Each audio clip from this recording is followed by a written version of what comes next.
As the election for Vice President is scheduled for 17th of March and the day inches closer, the apex election authority of the country Election Commission has prohibited campaigning for the election from midnight tonight.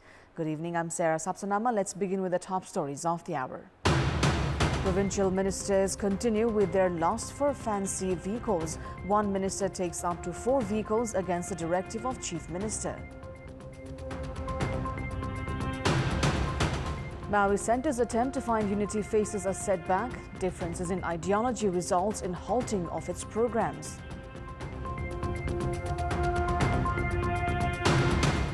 China opens its international borders to visitors for the first time 3 years since COVID pandemic, allows its citizens to travel to 60 countries, including Nepal. And Church boys play a goalless draw with Sankata at the A Division League. Defending champions Machindra and friends clinch victories.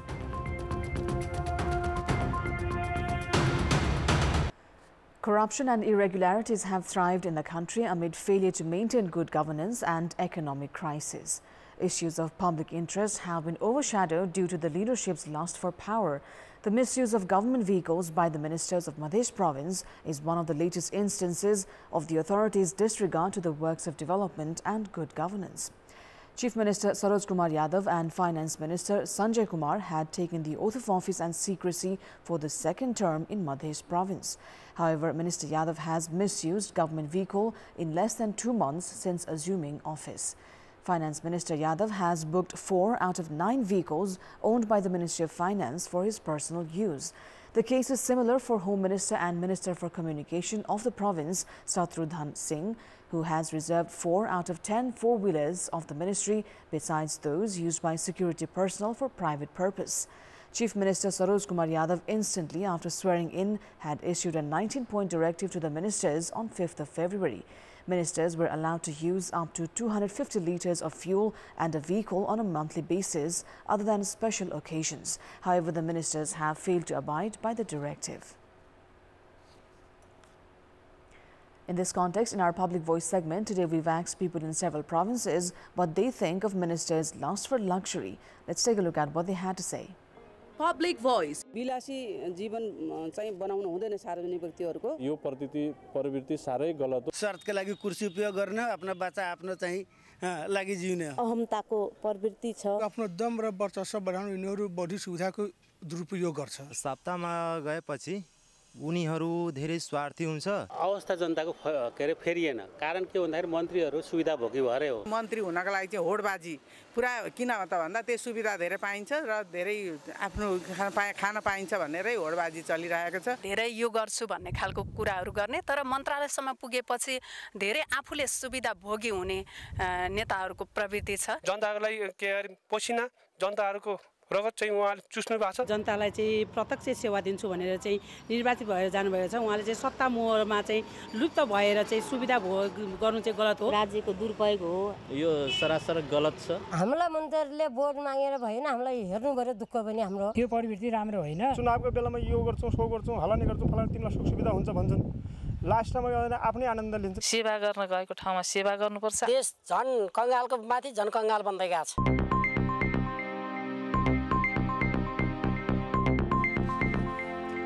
The Maoist factions that had joined forces after a writ was filed at the Supreme Court against Prime Minister Pushpa Kamal Dahal seem to be going their own ways once again.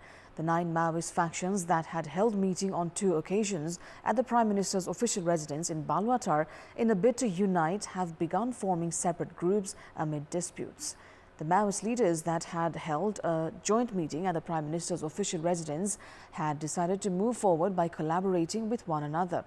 The leaders had claimed of holding joint negotiations regarding the issue of peace process and transitional justice and uniting the party in the process. The leaders that had claimed of holding a joint press meet and a comprehensive public interaction program seems to be in a limbo. A number of Maoist factions did not attend the press meet held on Sunday. The interaction program slated for Monday was not held due to disputes among the leaders. Small intra-party factions have remained disgruntled, while Maoist center leaders claim that formation of various forums is not unusual as it takes time to manage thoughts and courses of actions. Differences in ideologies courses of action and activities among the Maoist factions have been witnessed despite efforts to unite after cases related to the incidents during the conflict era have begun surfacing. The Maoist groups that have begun forming forums with a view of unification have faltered during the initial phase itself. Now, it takes a lot of financial strength to operate any political party. Political parties generate some funds through annual membership. However, if that amount is not adequate, they depend on donors and other supporters. The parties also collect funds from their lawmakers who receive remunerations from the state. Political parties receive between 10,000 to 25,000 rupees from their lawmakers each month. A total of 275 members of the lower house and 550 provincial assembly members were elected from the November 20 elections. The elected public representatives have performed their duty of electing the president, prime minister, speaker and the deputy speaker of the lower house, and also the formation of the two tiers of the government. The election of the vice president, slated for March 17th, will conclude the role of the lawmakers for giving the executive a full shape. Lawmakers will then play the role of formulating laws, being in direct conversation with the public to understand their aspirations, erasing complications in formulation of policies and keeping the executive in check, among others, in their term of 5 years. The state invests 90,000 rupees a month for each lawmaker, which amounts to 1.5 million each year for playing such significant role. Largest party of the lower house charges 10,000 rupees a month from each of its 98 lawmakers, which totals 980,000 rupees a month. CPN-UML has a total of 95 lawmakers at the House of Representatives and the National Assembly, and the party charges 12,000 rupees a month from each lawmaker, which amounts to 1,140,000 rupees each month. CPN Maoist Centre also charges 12,000 rupees a month from each of its 47 lawmakers, amounting to 564,000 rupees. Moving on, Prime Minister Pushpa Kamal Dahal has said that Nepal has established an investment-friendly environment. Addressing a program organized by the Confederation of Nepali Industries and the China Council for the Promotion of International Trade, CCPIT, in Kathmandu today, Prime Minister Dahal said that a conducive environment for investment was being created in Nepal because of ease in access to human resources, revised labor laws and improved industrial relations. Informing about the one-point service to erase the complications previously faced by foreign investors, Premier Dahal also assured of enhancing the service in days ahead. Prime Minister Dahal also informed the program about Nepal's legal provision for complete repatriation of profits generated by foreign investors and further added that domestic and foreign investors would be treated equally. Also addressing the program, CCPIT Deputy Chair Zhang Shaogang said that China has provided tax subsidies in 98% of goods exported from Nepal. Saying that they had helped in increasing Nepal's exports, Shaogang added that more Chinese tourists could visit Nepal and that would help expand Nepal's economy. It's time now for our segment Public Pulse, where you text us with your opinion. Public Pulse. But before today's question, let's take a look at the results from yesterday's poll. Yesterday, we asked you, what do you term the reduction in subsidies for chemical fertilizers? 59% voted for option A, unfair to the farmers, 16% for B, contrasting praxis to promises, and 25% for C, to curb financial burden. And here's today's question. What do you term the practice of political parties charging monthly fees from parliamentarians? Your options are A, a way to fund party expenses, B, financial burden for parliamentarians, and C, a practice without legal recognition. The voting is on. Type NEWS, select your option A, B or C and send it to 34001 to share your opinion with us. The Ministry of Home Affairs and the National Planning Commission have said that the government is unable to fund new projects for the upcoming fiscal year. While speaking during the meeting of the National Concern and Coordination Committee held earlier today, Finance Secretary Toyam Raya said that the cost of completion of various phases of projects and the burden of interest and debt had increased. He added that the increase in price of chemical fertilizers in international market and additional responsibility in the health insurance sector had compelled the government to compromise the country's development. The National Planning Commission had allocated the budget ceiling of 1.6 trillion 88 billion rupees for the ongoing fiscal, even though the requirement was 2.1 trillion 39 billion rupees. Finance Secretary Raya said that the nation is reeling under forex reserve depletion amounting to 1.5 trillion rupees and had therefore the budget for the projects that have not been implemented this year have been blocked. Pardon me, let me take that again. Finance Secretary Raya said that the nation is reeling under forex reserve depletion amounting to 1.5 trillion rupees. Therefore, the budget for the projects that have not been implemented this year have been blocked. Various ministries, meanwhile, have been demanding large budget despite the country's weak financial condition. Secretary Raya hinted towards difficulty in attaining the budget target, which was amended in mid-January-February. The Ministry of Finance had reduced the budget by 244 billion rupees while issuing the midterm report. Meanwhile, the National Planning Commission has informed that a budget of 7.9 trillion rupees is required for the 7,219 projects included in the project bank. The Commission has said that only those projects that could be completed will be selected due to limited resources. During the meeting, the members of the committee had condemned the trend of government officials distributing the budget that have been passed by the parliament into different headings. Let's move on to the international update.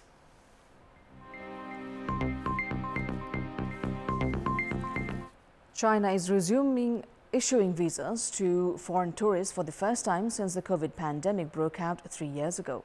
The major easing of restrictions comes after Beijing declared victory over the virus and retreats from a zero-COVID strategy that has hurt its economy.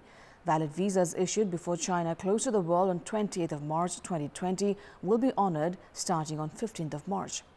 Visa-free entry will resume in Hainan Island and Shanghai for cruise ships. Tour groups from Hong Kong and Macau will be allowed visa-free entry, while Chinese consular offices abroad will also resume processing visa applications. The removal of the last cross-border restrictions imposed to tackle COVID marks a major step towards the resumption of normal life in post-pandemic China.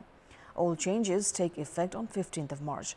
Tens of millions of international visitors came to China each year prior to the pandemic, and its tourism industry has been hard hit by strict anti-COVID measures. But the country can expect a significant increase in international arrivals after it reopens its borders. Chinese citizens will also be allowed to travel on tour groups to 60 countries, up from 20 previously. China has said its gross domestic product grew just 3% in 2022, the worst in nearly half a century. For the current year, Beijing has set a 5% target, with new Premier Li Qiang saying that the world's second-largest economy is stabilizing and picking up again. The zero-COVID policy that was lifted in December sparked rare protests against China's leader Xi Jinping. He has since solidified his grip on power, the Communist Party, and secured a record third term as the president of the country. Welcome back. It's time now for the sports update. Sports news.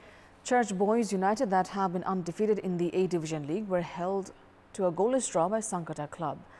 Sankata had a chance to defeat Church Boys, but custodian Priso saved a penalty in the injury time. In the match held in Enfa Complex in Sadobato, Church Boys had a chance to take the lead in the 17th minute. However, Prashant Laksham's effort hit the post. Sankata's junior Anguna's attempt right away also hit the post. Ashish Chapagai's attempt falling under Bister's pass in the 19th minute also failed to produce a goal. Plenty of chances were produced in the second half, but both sides failed to find the net. Sankata were given a penalty in the injury time, following a hand foul by Manoj Rai. However, Sankata failed to make use of it. Church Boys are atop the points table with 10 points from 4 matches, while Sankata have 5 points.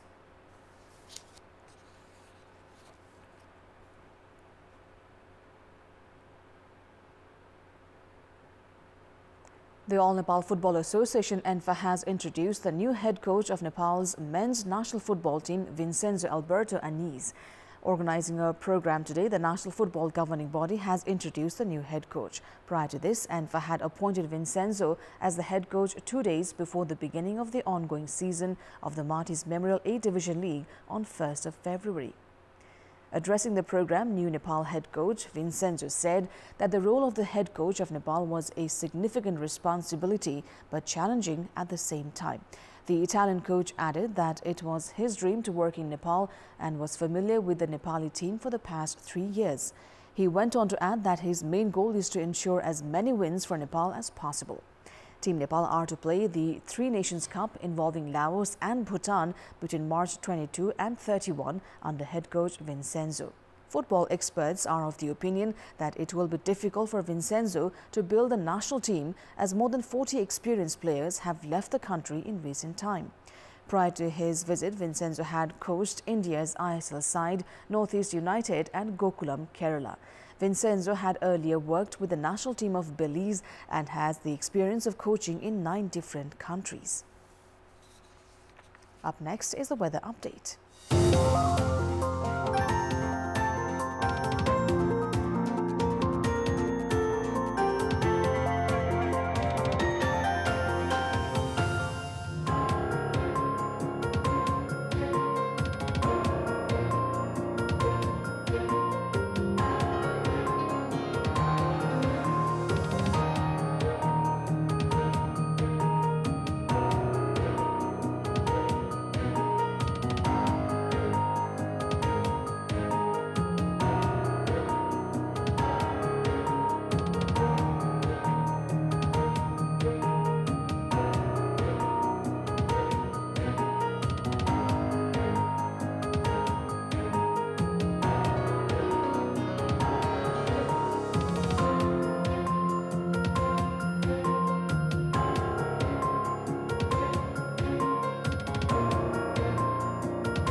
That is all for the moment. Thank you for watching. Up next is news in Nepali.